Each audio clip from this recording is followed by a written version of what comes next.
Merci Ruben. Bonjour tout le monde, content de vous voir, de vous revoir après les congés.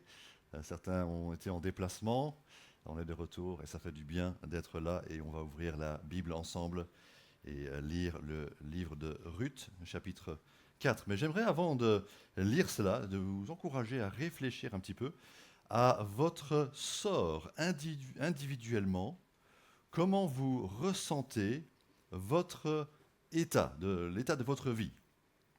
Est-ce que ça va bien ou est-ce que ça ne va pas bien? Est-ce que vous considérez que vous avez beaucoup de chance dans la vie?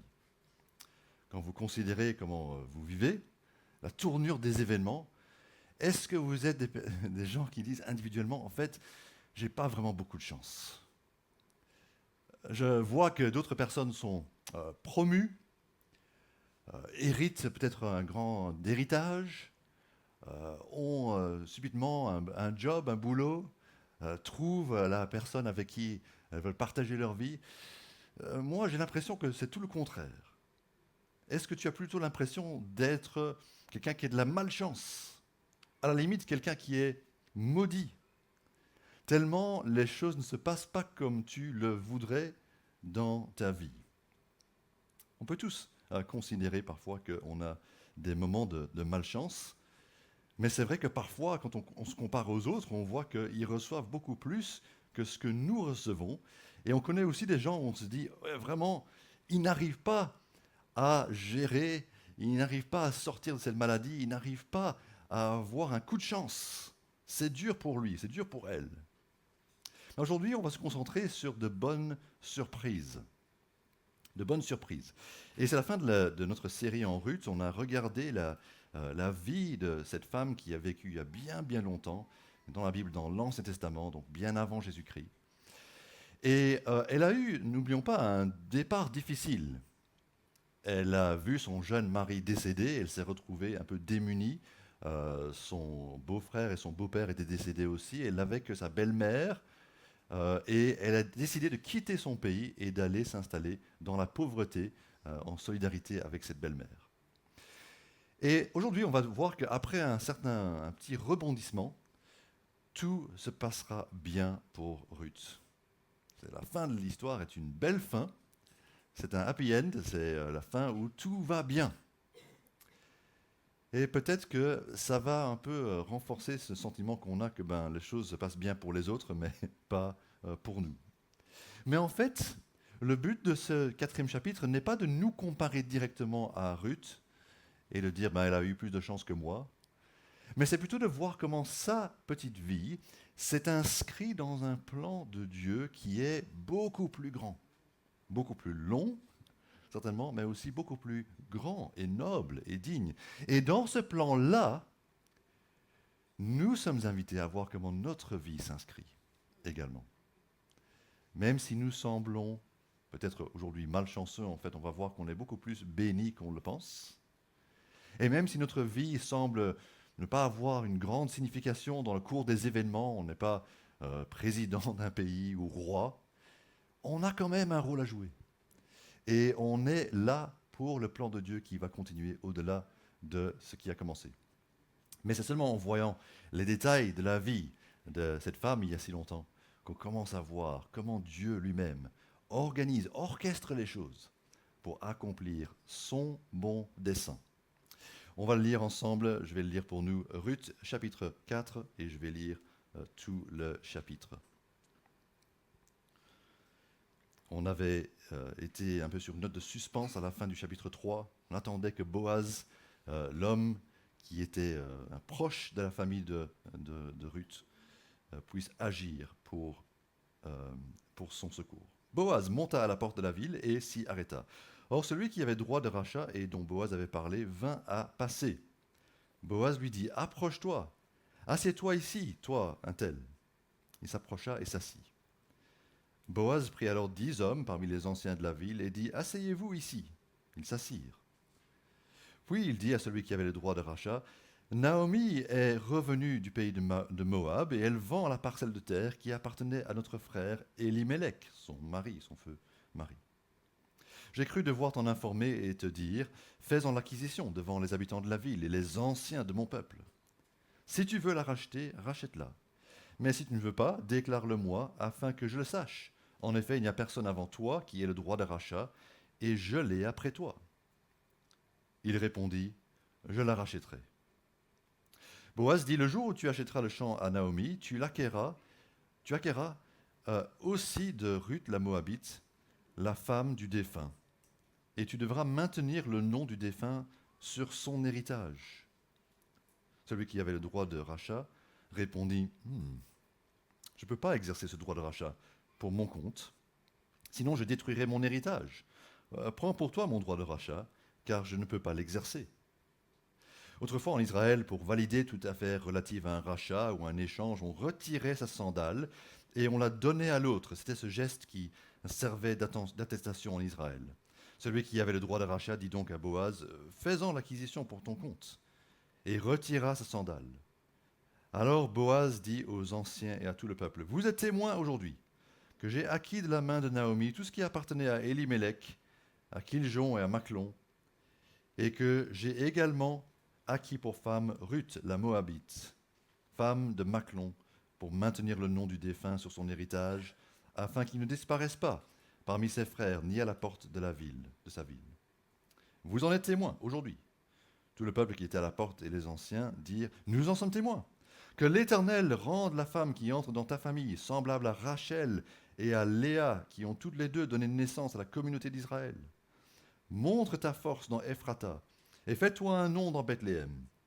Puisse la descendance que l'Éternel te donnera par cette jeune femme faire ressembler ta famille à celle de Péretz que Tamar a donnée à Juda. Boaz épousa Ruth, elle devint sa femme et il s'unit à elle. L'Éternel permit à Ruth de devenir enceinte et elle mit au monde un fils. Les femmes dirent à Naomi, béni soit l'Éternel qui ne t'a pas laissé manquer aujourd'hui d'une personne ayant le droit de rachat, que son nom soit célébré en Israël. Cet enfant sera ton réconfort et le soutien de ta vieillesse, car ta belle-fille qui t'aime la plus l'a mise au monde, elle qui vaut mieux pour toi que 7 fils. Naomi prit l'enfant, le serra sur sa poitrine et l'éleva. Les voisines lui donnèrent un nom en disant « Un fils est né à Naomi » et elles l'appelèrent Obed. Ce fut le père d'Isaïe, père de David. Voici la lignée de Péretz. Péretz eut pour fils Hétzron, Hétzron eut Ram, Ram eut Aminadab, Aminadab eut pour fils Nachshon, Nachshon eut Salmon, Salmon eut pour fils Boaz, Boaz eut Obed, Obed eut pour fils Isaïe, et Isaïe eut David. Voilà, on va voir ça, il y a beaucoup de détails, c'est un peu la confusion, on n'a pas trop l'habitude de ce genre de procédé. C'est pas exactement comme ça à la commune des Verts, là où j'habite, quand on veut acheter quelque chose. Mais on va essayer d'expliquer tout ça et on va comprendre un peu où ça nous mène, cette histoire. Tout d'abord, voyons le bon rédempteur, le bon rédempteur. Il y a 2 hommes qui ont la possibilité de racheter, d'être des rédempteurs pour Naomi et sa famille. Et donc il s'agit de Boaz et d'un autre. Et l'autre, on n'a même pas appris son nom. Alors qu'est-ce qui se passe? On voit qu'il y a cette transaction de ce champ, la parcelle de terre qui appartenait avant à Elimelech, le mari de Naomi. Elimelech est décédé, ses fils sont décédés aussi, mais le champ reste là. Et ça appartient à Naomi. Mais il faut comprendre que à l'époque, la terre et les gens sont fort reliés. C'est pas comme ici à Bruxelles où on achète une parcelle de terre, on achète une maison, puis on va habiter ailleurs, on va le vendre à une autre famille et quelqu'un d'autre. Les terres étaient passées de père en fils, de père en fils. Et s'il n'y avait pas de fils, on le donnait aux filles. L'héritage devait rester dans la famille de ceux qui l'avaient reçu. Et donc c'était important que cette parcelle de terre ne disparaisse pas, mais qu'elle soit donnée à un héritier de la lignée d'Elimelech. Elimelech et son fils, ou alors sa belle-fille, qui aurait alors un autre fils qui puisse avoir l'héritage de cette terre. Et c'est ça qui est en train de se passer. Alors ça peut sembler un peu commercial. J'achète un champ et je reçois une femme avec. Mais en fait, c'était pour respecter la lignée, c'était pour respecter cet héritage de chaque membre du peuple de Dieu. On ne prend pas l'héritage de quelqu'un d'autre pour le donner à sa famille, mais ça doit être la famille qui hérite de cette partie de terre. Et il y avait en fait une loi qui concernait le fait de perpétuer la lignée de quelqu'un par sa veuve.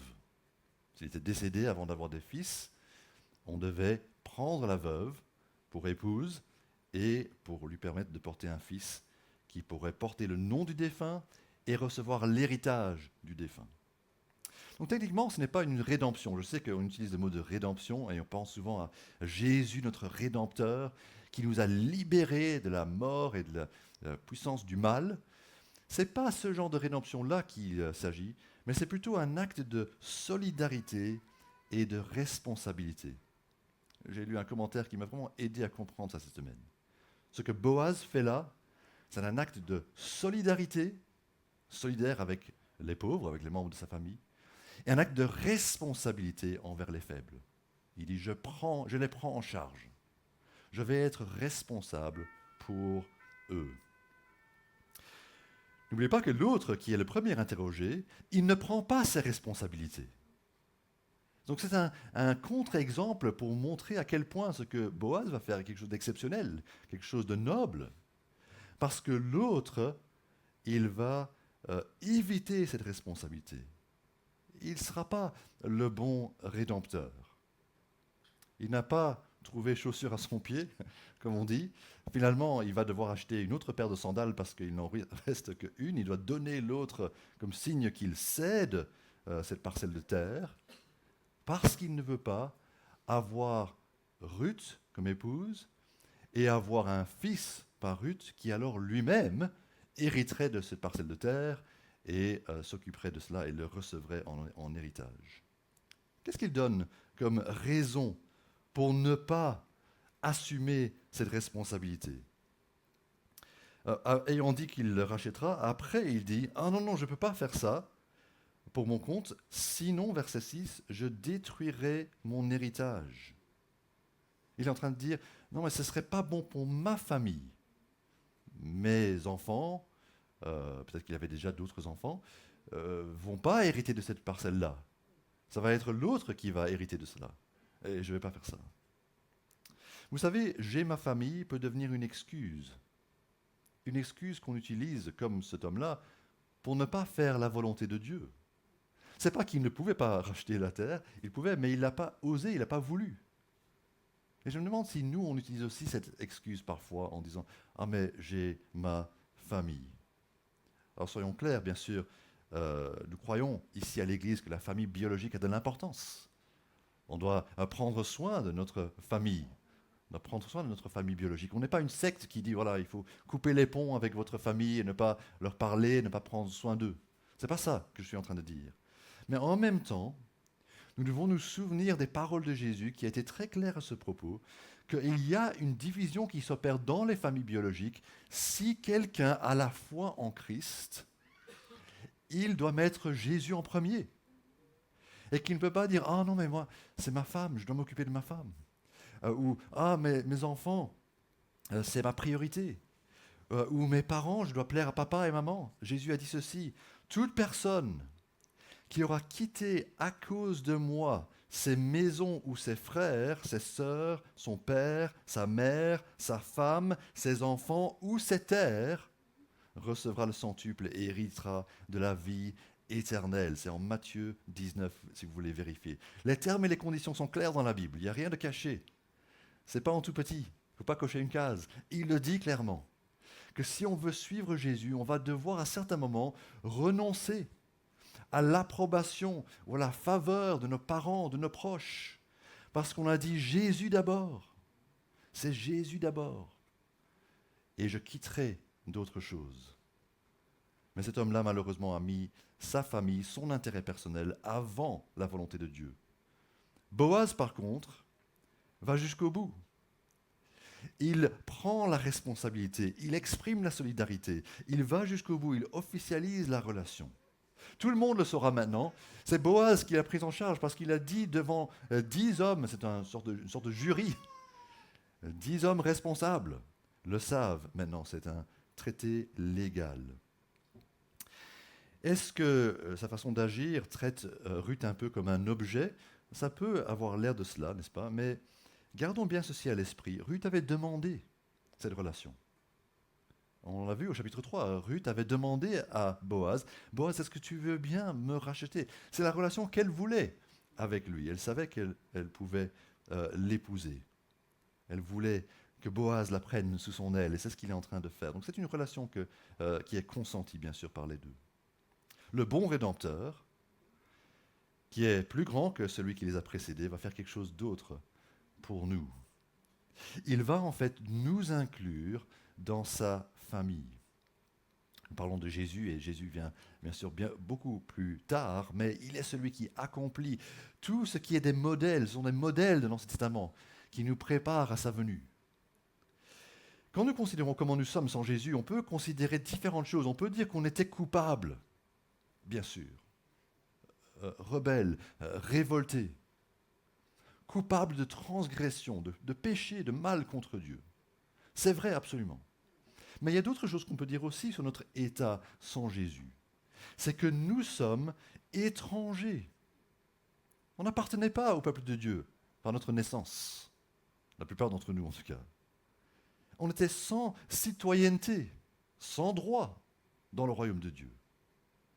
On était même sans ressources, parce que c'était impossible pour nous d'acquérir une place dans le royaume de Dieu ou au ciel. On était démunis, on était perdus. Donc il ne faut pas seulement parler de culpabilité et de rébellion contre Dieu, bien que ce soit le cas, mais aussi à travers Ruth, nous voyons aussi notre état de démunis, faible, sans ressources. On a besoin de quelqu'un qui viendra nous secourir. Et c'est exactement ce que Dieu veut faire pour nous. Le bon Rédempteur, il est venu à la rescousse des faibles et des perdus. Boaz est une image de ce beau Rédempteur. Deuxièmement, nous voyons qu'il nous bénit. À travers cette histoire, nous voyons comment Dieu, notre Dieu, nous bénit de manière abondante. Parce qu'un fils est né, ça se passe très vite au verset 13, regardez comment ça s'enchaîne, on a le sentiment que le narrateur raconte ça très vite parce qu'il veut arriver au fils qui va naître. Mais les choses vont quand même se faire dans l'ordre. Et ça a pris du temps. D'abord, Boaz épousa Ruth. Elle devint sa femme. Puis il s'unit à elle. Et puis l'Éternel permit à Ruth de devenir enceinte. Et elle mit au monde un fils. C'est toujours Dieu, bien sûr, qui accorde à quelqu'un de tomber enceinte. Ce n'est pas purement biologique, c'est la volonté du Seigneur qui se fait. Et il a décidé que Ruth, qui avait été mariée avant et qui n'a pas eu d'enfant avant, avec son premier mariage, que Ruth va pouvoir accoucher. Et elle devient mère, même si Boaz est plus âgé, il devient père à son âge. Et très rapidement, on saute 9 mois et elle accouche. Et qui est celui qui est né? C'est le petit bébé. Et on voit à travers cela la bénédiction de Dieu. Qui est béni dans cette histoire? Ici, on va prendre un peu de recul et on va essayer de voir le livre dans son ensemble pour comprendre tous ceux qui sont bénis par Dieu, qui reçoivent du bien de la part de Dieu. Qui est béni dans le livre? Boaz est béni. Au chapitre 2, on a ce tableau de Boaz comme homme béni par ses hommes, verset 4, qui veulent que Dieu lui fasse du bien. Et au chapitre 2, regardez chapitre 2, verset 20. Chapitre 2, verset 20, Naomi dit à sa belle-fille, « Qu'il soit béni de l'Éternel, qui garde sa bonté. » Et c'est une parole de bénédiction qu'elle prononce par rapport à Boaz. Ces phrases de bénédiction ne sont pas anodines. C'est vraiment, quand on parle de bénédiction dans la Bible, elles ont vraiment du sens, ces bénédictions. Donc Boaz est béni, Ruth est bénie. Les paroles de Naomi au chapitre 1, verset 9, « Que l'Éternel fasse trouver à chacune du repos dans la maison d'un mari. » Une prière qui a trouvé sa réponse.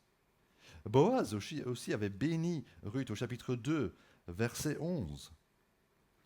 On m'a rapporté tout ce que tu as fait pour ta belle-mère depuis la mort de ton mari et comment tu as quitté ton père et ta mère et le pays de ta naissance pour aller vers un peuple que tu ne connaissais pas auparavant. 2,12. Que l'Éternel te rende ce que tu as fait et que ta récompense soit entière de la part de l'Éternel, le Dieu d'Israël, sous les ailes duquel tu es venu te réfugier. Je pense que c'est un verset clé dans tout le livre. Au chapitre 3, verset 10. Sois bénie de l'Éternel, ma fille. Vous voyez, toutes ces bénédictions vis-à-vis de Ruth qui avaient été dites au chapitre 1, 2, 3 sont en train de s'accomplir au chapitre 4. C'est l'accomplissement.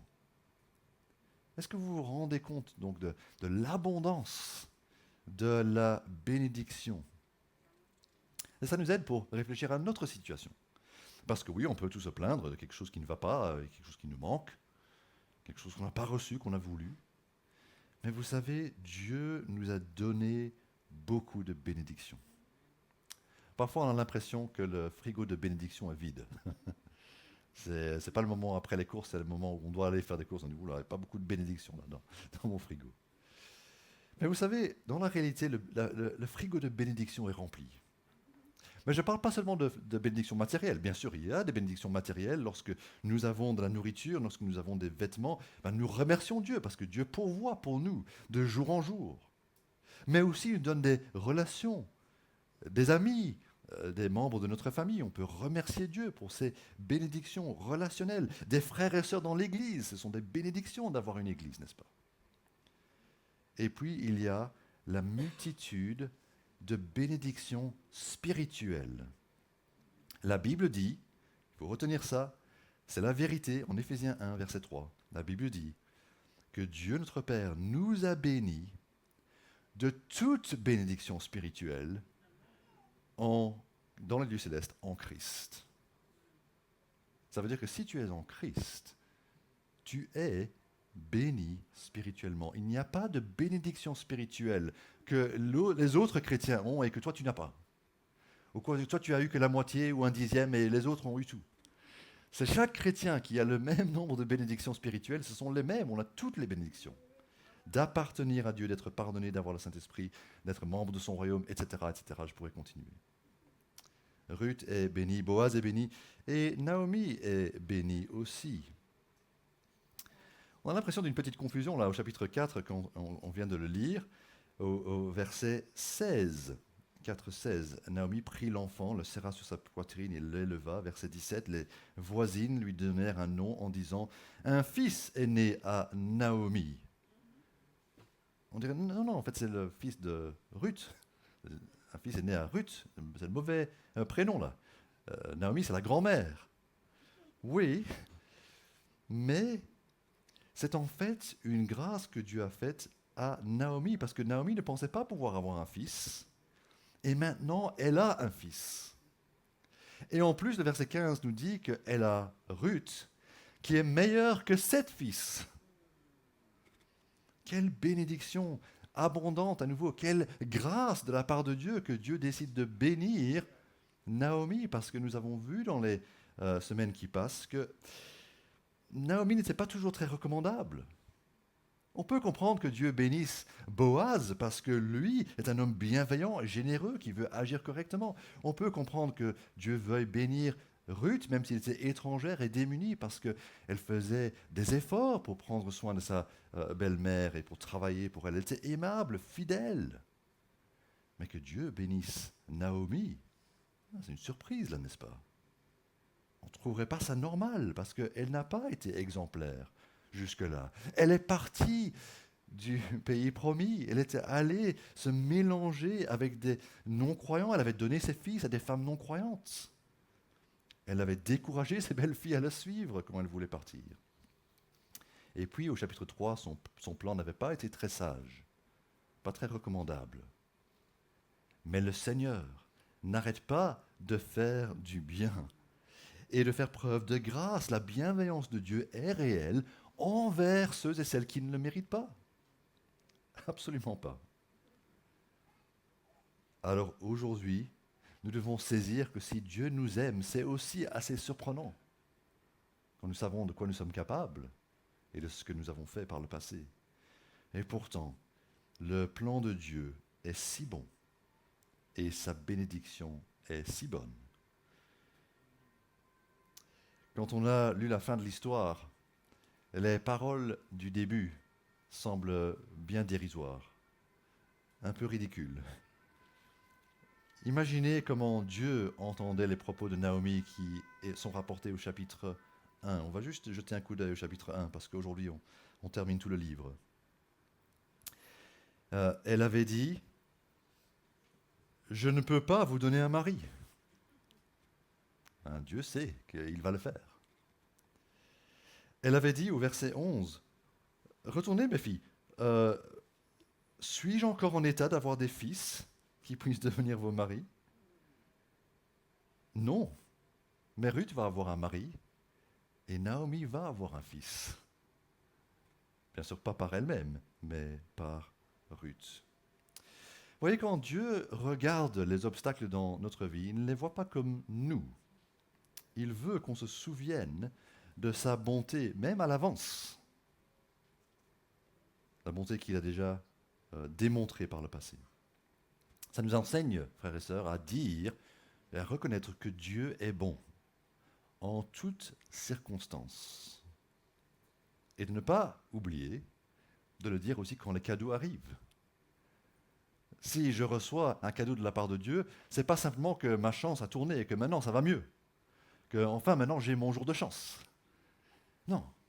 Je n'ai pas mérité enfin un peu de répit après tout ce que j'ai galéré.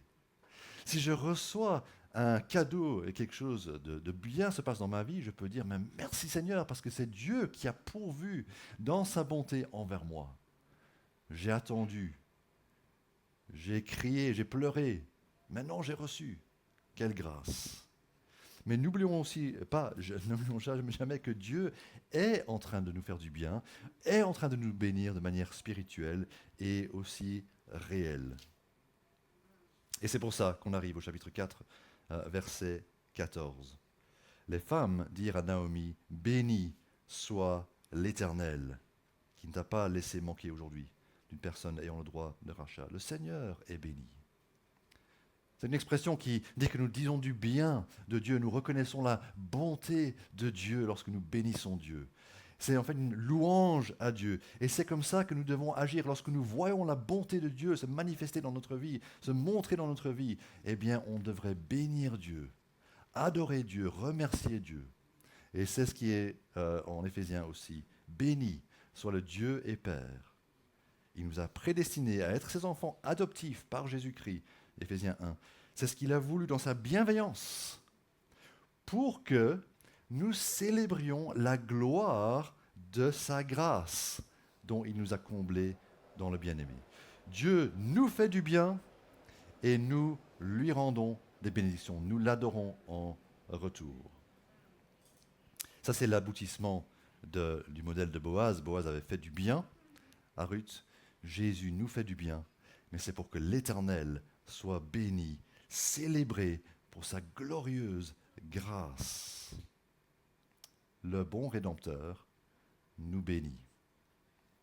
En terminant l'histoire de Ruth, on va voir une troisième chose, dernière chose. C'est que nous ne sommes pas le héros. Tu n'es pas le héros de l'histoire. Ce livre nous permet de comprendre la bonne nouvelle de la Bible qui va être mise en œuvre par Dieu. Et un aspect essentiel de la bonne nouvelle, c'est que la gloire ne revient pas à nous. Nous ne sommes pas les plus importants. Pour le dire différemment, l'Évangile concerne la gloire de Dieu. La plus formidable et merveilleuse personne dans le livre de Ruth, ce n'est pas Ruth, ce n'est pas Boaz, ce n'est pas Naomi, ce n'est pas nous, c'est quelqu'un d'autre. Et après ces quelques phrases qui se concentrent sur Naomi, elle est reconnaissante, elle est bénie, elle est là avec le petit bébé. Notre attention est attirée vers le bébé lui-même et vers sa descendance, parce qu'il y a quelque chose qui vient après, et c'est plus important que même ces personnages-là de l'Antiquité. Qui est-ce qui est là ? Vous voyez, si le livre se terminait au verset 17, On penserait peut-être que voilà, c'est juste une petite belle histoire romantique entre Boaz et Ruth. Comment une étrangère a pu trouver un mari et ne pas rester veuve. À la limite, on dirait comment une étrangère a été incluse dans le peuple de Dieu. Incluse dans le peuple de Dieu. Mais la raison pour laquelle ce livre figure, c'est parce que ce livre prépare ce roi qui va venir. Et donc on va, à travers la généalogie, voir Boaz, Obed et Isaïe et David. Le roi David qui va venir dans le chapitre suivant, 1 Samuel. On va lire l'histoire de David prochainement, à partir de la semaine prochaine. Toute une généalogie qui se passe. Ça le renie aussi avec le passé, parce que par le passé, il y avait Rachel, il y avait la tribu de Juda et les fils de Jacob. Et puis on arrive jusqu'à David, un roi. Viendra de cette lignée, de cette union entre Ruth et Boaz. Dieu s'en est servi à travers les rebondissements de la situation. Boaz, un homme qui est sans descendant, rencontre Ruth, une femme qui n'a pas d'enfant, et Obed est né, et puis David naîtra, et puis il est le plus jeune de sa fratrie à Bethléem. Il sera le roi inattendu de son peuple, choisi par Dieu, oint par Samuel, et David sera un modèle dont nous allons entendre parler parce qu'il est l'ancêtre lui-même de quelqu'un d'autre. Alors vous savez, ce qui est intéressant, c'est parfois vous pouvez regarder des photos de vos grands-parents, etc., et de voir une ressemblance entre vous et eux. Mon frère, par exemple, il ressemble beaucoup à son arrière-grand-père. Une photo de lui, son portrait vraiment montre à l'âge qu'ils avaient la ressemblance qu'il y a. C'est génétique, évidemment, ça descend. Et donc, depuis le livre de Ruth, nous attendons quelqu'un de leur famille qui va ressembler à leur ancêtre. Logiquement, si vous êtes juif, des siècles après Ruth, vous attendez une autre femme comme Ruth, la servante de Boaz. Mais Ruth n'est pas la dernière femme de valeur dans la Bible. Après Ruth, longtemps après, des siècles plus tard, une autre femme, qui s'appelle Marie, apprend qu'elle va avoir un bébé, un garçon. Et comme au verset 13, l'Éternel lui permit de devenir enceinte. Et elle dit, « Je suis la servante du Seigneur, que sa parole, s'accomplisse pour moi. » C'est dans Luc chapitre 1. Nous attendons donc une femme comme Ruth, et elle arrive. Nous attendons un fils comme Obed. En fait, Obed signifie serviteur. Et il est nommé par les voisines, verset 17, un serviteur qui donnera le réconfort et le soutien à son peuple et à tous ceux qui se confient en lui. Mais non seulement serviteur, il doit être roi, comme David. On attend, et finalement, voici que vient le roi serviteur. Il est né à Bethléem. Il est un descendant de David. Il sera plus grand que David. Et nous voyons à travers lui le rôle le plus important dans l'histoire du monde. Alors quand on comprend cela, quand on a ce panorama devant nous de toute l'histoire de la rédemption, on commence à comprendre comment nous, individuellement, nous sommes tellement peu importants. Ce n'est pas notre histoire. L'Éternel était avant nous, il était à l'œuvre avant nous. Il est avec nous, mais il est éternel. Et nous n'avons qu'un petit rôle à jouer. Un rôle quand même, mais pas un grand rôle. Ruth et Boaz n'ont pas essayé de changer le monde, vous savez. Ils ont simplement moissonné dans un champ, et puis ils se sont mariés selon la volonté de Dieu, et ils ont eu un bébé. Mais tout cela s'inscrivait dans le plan de Dieu. Alors même si aujourd'hui notre vie semble insignifiante, une petite vie de quelques années sur Terre, n'oublions pas que ce n'est pas grave si notre vie est insignifiante, mais que la bonne nouvelle est que Dieu est en train de faire quelque chose d'héroïque, d'éternel, de durable, de formidable. Et son royaume vaut la peine d'être établi, vécu et éternel. Mais ça reviendra beaucoup plus tard. Alors, je vais terminer avec juste une note intéressante, historique, mais qui nous permet aussi de voir ce livre d'une manière un peu différente. Vous savez que les livres de la Bible étaient souvent relus à des fêtes. Il y avait une fête et on relisait l'histoire. Par exemple, à Purim, on relisait l'histoire d'Esther. Le livre de Ruth était relu par le peuple d'Israël chaque fois que c'était la Pentecôte. Alors c'est la fête de la récolte et on lit l'histoire d'une récolte, donc c'est un peu logique. Mais c'est plus que ça. Parce qu'un jour viendra où c'est la Pentecôte, et on voit l'abondance de la bénédiction qui est déversée parce que Dieu envoie son Saint-Esprit. C'est après la résurrection de Jésus. Jésus est monté au ciel. Et Dieu, alors à ce moment-là, ne rachète pas seulement une personne étrangère, Ruth, c'est des milliers d'étrangers qui sont là à Jérusalem, qui sont rassemblés. Et Dieu dit, je les inclurai dans mon peuple. Ça devient une maison de prière pour les nations. Le peuple de Dieu grandit par ces gens qui se tournent vers Christ. Et Dieu a une énorme récolte pour lui-même, qui déborde au-delà d'Israël vers les gens étrangers. Tandis que Ruth n'était qu'une seule personne, elle est l'exemple de tous ceux parmi nous et ailleurs qui se tourneront vers le Fils de David, Jésus-Christ, et qui seront ajoutés en sa famille. Ça, c'est une surprise. Une belle surprise. Et ça, c'est la grâce de Dieu. Alors louons-le aujourd'hui. Priez avec moi. Notre Dieu, nous voulons te remercier parce que ton plan est grandiose et nous qui ne sommes quasiment personne, nous sommes des étrangers, nous sommes des gens démunis, nous sommes des gens petits, nous sommes inclus dans ton plan merveilleux. Alors nous voulons te bénir, nous voulons te remercier. Et nous voulons te prier aussi que nous puissions être humbles devant toi et être pleins de reconnaissance pour chaque bénédiction que tu nous as donnée en Jésus-Christ. Donne-nous, Seigneur, d'être confiants, heureux et reconnaissants. Et donne-nous aussi d'être fidèles dans la part que nous avons à jouer, même si ce n'est que peu de choses. Que tout ce que nous puissions vivre, nous le vivions pour toi, au nom de Jésus, notre Sauveur. Amen.